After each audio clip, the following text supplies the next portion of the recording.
भारत देश अपने आप में अनंत लोक कलाएं संजय हुए है। अनेकता में एकता ही इसकी ताकत है। यहाँ पर हर दिन कोई न कोई तीज त्योहार मनाया ही जाता है और हर त्योहार के लिए अलग अलग तरह की मान्यताएं जुड़ी हुई है। ऐसा ही एक त्योहार मालवा निमाड़ में मनाया जाता है, संजा।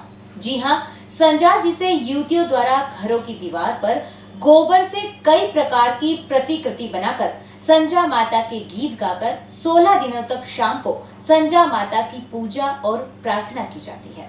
मालवा निमाड़ में मनाया जाने वाला एक लोक पर्व और शनि शनि उसकी गुम होती लोक कला, जिसका नाम है संजा, संझा या सांझी। ये लोक पर्व चाहे जिस नाम से प्रचलित हो, लेकिन इतना तो तय है कि इसका सरोकार कुंवारी कन्याओं से ही है। उत्सव का शुभारंभ भाद्रपद की पूर्णिमा से होता है।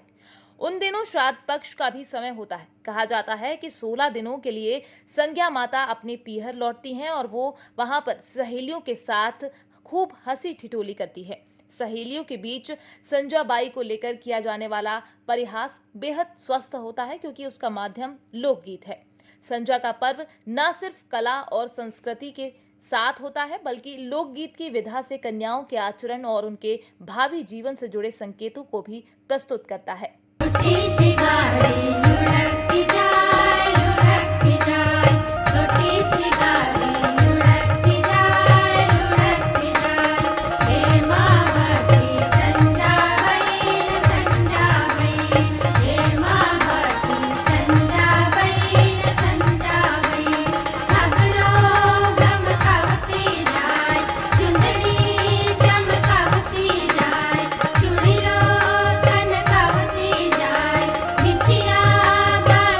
प्रकृति का उत्सव है संजा। वैसे तो महिलाओं और उत्सवों के बीच गहरा संबंध है।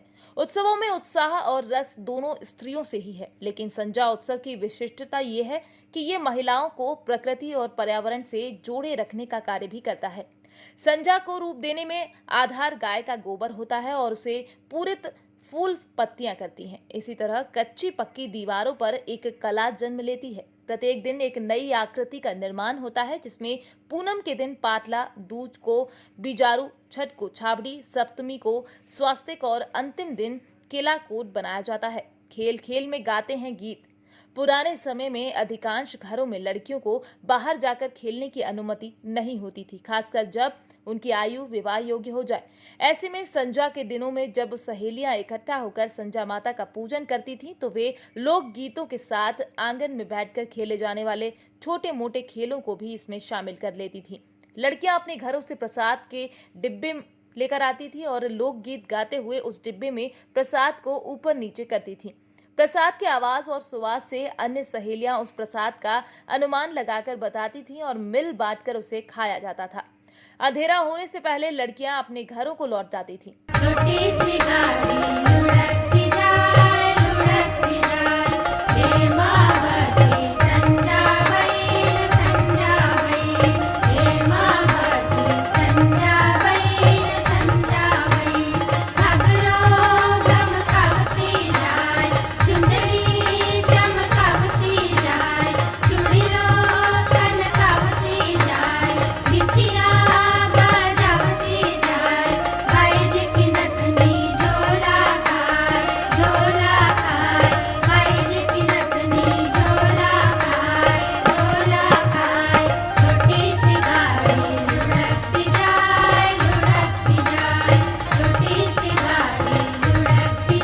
संजा का दैविक महत्व भी है। कहते हैं कि इन दिनों में माता पार्वती जी अपने पीहर लौटती हैं। जन श्रुतियों के अनुसार संजा का संबंध ब्रह्मा जी की पुत्री से भी बताया जाता है। शिव पुराण में सृष्टि के निर्माता ब्रह्मा जी की पुत्री संज्ञा के बारे में विवरण है। संध्या ने चंद्रभाग पर्वत पर जाकर शिव जी को प्रसन्न करने के लिए तपस्या की थी। श्राद्ध में इस उत्सव को मनाने के पीछे कारण ये माना जाता है कि इन दिनों देवी पार्वती अपनी मायके लौटती हैं। लोकगीतों के बोल से ये भी पता चलता है कि संजा माता विवाह उपरांत ससुराल में ज्यादा समय तक प्रसन्न नहीं रह पाई। निमाड़ में ये रीति है कि विवाह के बाद प्रथम वर्ष स्त्रियां संजा का पूजन नहीं करती हैं। खैर, धीरे धीरे युग बदलते गए और आधुनिकता हावी होती गई। अब ना वो बड़े बड़े आंगन बचे और ना ही संयुक्त परिवार, जिसके कारण भी सहेलियों से दूर होती गांव की संजा उत्सव के रूप में संजा अब विलुप्ति की ओर है। आंगन अब सूने पड़ चुके हैं। उनमें लोकगीतों के बोल और सहेलियों के उन्मुक्त ठहाके नहीं सुनाई देते। आधुनिकीकरण ने इस लोक उत्सव से मानव और प्रकृति को दूर कर दिया है और कलाकारों के जन्म पर विराम लगा दिया है। संजा गोबर लिपि दीवार से लेकर छपे छपाए कागजों तक का सफर तय कर चुकी है। हालांकि कला के क्षेत्र में संजा का वर्चस्व पिछली पीढ़ियों ने अब भी जीवित रखा है।